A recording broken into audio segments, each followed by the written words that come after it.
সেলিম সাহেব আর সালাম সাহেব এরা হলো ভাই, আপন দুই ভাই। দুই জায়গায় মিটিং হচ্ছে, আবার বন্ধ হয়ে গেল। দলের ভারপ্রাপ্ত চেয়ারম্যান জনাব তারেক রহমান বারবার পরিষ্কার করে একটা কথাই বলছেন, 5ই আগস্টের পরে যে সকল লোক বিএনপিতে আসার চেষ্টা করছেন তাদেরকে কোনো অবস্থাতেই দলে নেওয়া হবে না।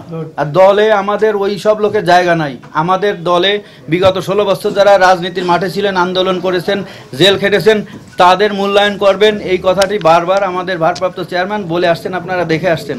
সেলিম ভাই আমার ভাই ঠিকই, কিন্তু ভাই আমার বাসায়, দলে কিন্তু ভাইয়ের সাথে আমার কোনো সম্পর্ক নাই 2008 সালের পরের থেকে। 2009 যখন উনি দল ছেড়ে চলে গেছেন, উনি কিন্তু পদত্যাগ করে গেছেন এবং আমরা প্রথমে বিএনপির কার্যক্রম মেহেদীগঞ্জে শুরু করেছিলাম। 1 বছর পরেই উনি বলছেন আমি দল করি না, আমার বাসা থেকে দলের কোনো কার্যক্রম পরিচালনা করা যাবে না। আমাদেরকে সে বাড়ি থেকে নামায় দেওয়া হয়েছে। আমি নিজে জমি কিনে নিজে অফিস করে আমরা বিএনপির কার্যক্রম করেছি। এই জন্য ভাইয়ের জায়গায় থাকবে। আমার পারিবারিকভাবে যে সম্পর্ক আপনারা জুলাই মাসে দেখেছেন যে আমার ভাইয়ের ছেলের বিয়ে, সেই বিয়ের অনুষ্ঠান সম্পূর্ণভাবে আমি কিন্তু পরিচালনা বা ওনার সাথে থেকে সব কিছু করেছি, কিন্তু দলীয়ভাবে আমার দলের ব্যাপারে ওনার সাথে আমার কোনো সম্পর্ক নেই।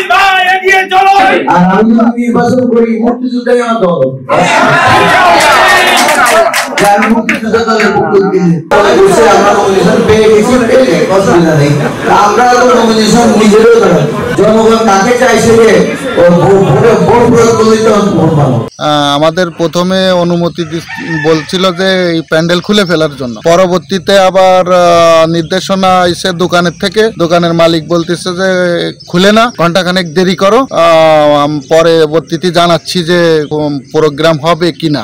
ইতিপূর্বে আমরা জানতে পারলাম যে এখানে 144 জায়গা জারি হয়েছে। এখন এই বিষয়ে ঊর্ধ্বতন কর্তৃপক্ষ কি সিদ্ধান্ত নেবে সেই অপেক্ষায় আমরা বসে আছি।